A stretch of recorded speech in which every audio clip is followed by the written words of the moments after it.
മലയാള cinema ഇൻഡസ്ട്രിയിൽ എപ്പോഴും ഒന്നല്ലെങ്കിൽ മറ്റൊരു കോൺട്രവേഴ്സി ഉണ്ടായിക്കൊണ്ടേയിരിക്കും. റിവ്യൂ ബോർഡിന് OTT റിലീസിനെ കുറിച്ചിട്ട്. അപ്പോൾ അഭിനയിച്ച സിനിമകളെ അല്ലെങ്കിൽ ഡയറക്റ്റ് ചെയ്ത സിനിമകളെ അത് ബാധിച്ചിട്ടുണ്ടോ?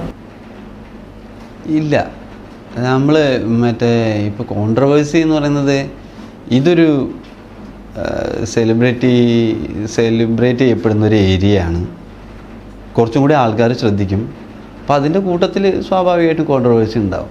അത് നമ്മുടെ ഇതിൻ്റെ സിസ്റ്റത്തിൻ്റെ ഭാഗമാണല്ലോ. അത് എന്തായാലും ഉണ്ടാകുന്ന കാര്യമാണ്. പിന്നെ നമുക്കത് ബേസിക്കലി കോൺട്രവേഴ്സി എവിടുന്നാണ് ഉണ്ടാവുന്നത്, എങ്ങനെയാണ് ഇത് ഉണ്ടാവാൻ തുടങ്ങുന്നത്, എങ്ങനെയാണ് ഒന്നും നമുക്ക് പ്രെഡിക്റ്റ് ചെയ്യാൻ പറ്റില്ല. ആക്ച്വലി ആ ഏരിയയിലൊക്കെ പോയി കഴിഞ്ഞാൽ ഇവിടെ ഒരുപാട് വേറെ പണികളുണ്ട്. ഇങ്ങനെ നല്ല പണികളുണ്ട്, നല്ല സിനിമകളൊക്കെ ഉണ്ടാകുന്നുണ്ട്.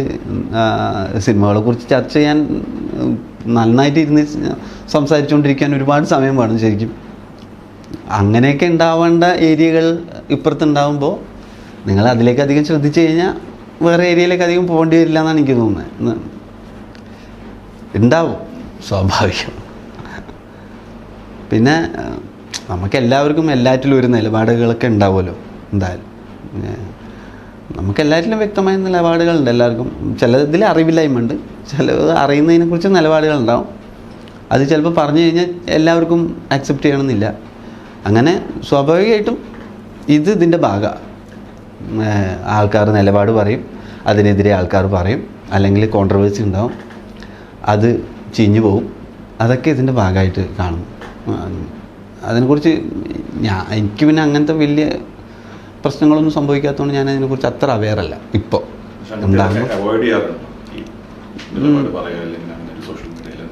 ഞാൻ പിന്നെ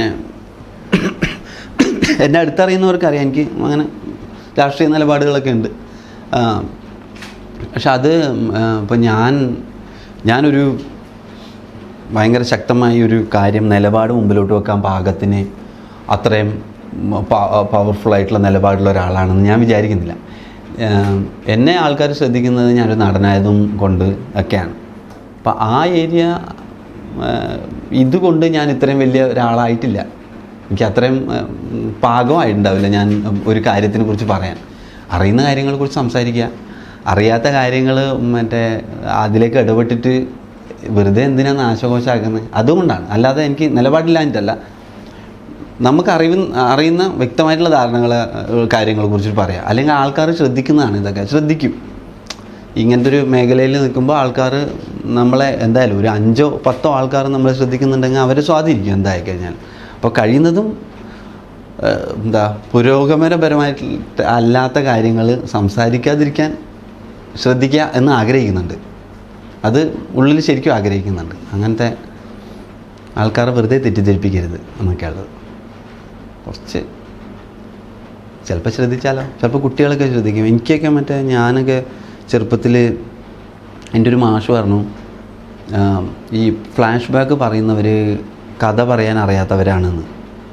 അത് വെറുതെ ചുമ്മാ ഒരു കോൺവെർസേഷൻ്റെ അടുക്ക് പറഞ്ഞാൽ. പക്ഷെ നമുക്കത് അന്ന് എന്നെ അന്ന് എത്രയോ കാലഘട്ടങ്ങളിലേക്ക് അത് ഭയങ്കരമായിട്ട് സ്വാധീനിച്ചിട്ടുണ്ട്. ഞാൻ എന്തെങ്കിലും ഒരു നാടകം ചെയ്യുമ്പോൾ അതിൻ്റെ ഇടയിൽ ഒരു മുമ്പത്തെ കഥ എന്തെങ്കിലും ഉൾപ്പെടുത്തണം എന്നൊക്കെ തോന്നുമ്പോൾ എനിക്ക് ആ സാധനം ഓർമ്മ വരും. നമ്മൾ ഭയങ്കര ബഹുമാനിക്കുന്ന ഒരാളാണത് പറഞ്ഞത് എന്നുള്ളതുകൊണ്ട് നമ്മളെ ഭയങ്കരമായിട്ട് സ്വാധീനിക്കും. അതൊരു നമ്മളെ മിസ്ലീഡ് ചെയ്യുന്ന പരിപാടിയാണ്. അത് ചെയ്യാതിരിക്കാൻ വേണ്ടി ശ്രമിക്കും. അത് എനിക്ക് അനുഭവമുള്ളതുകൊണ്ട് ഞാൻ അങ്ങോട്ട് ചെയ്യാതിരിക്കാൻ ശ്രമിക്കും. അത്രേ ഉള്ളൂ.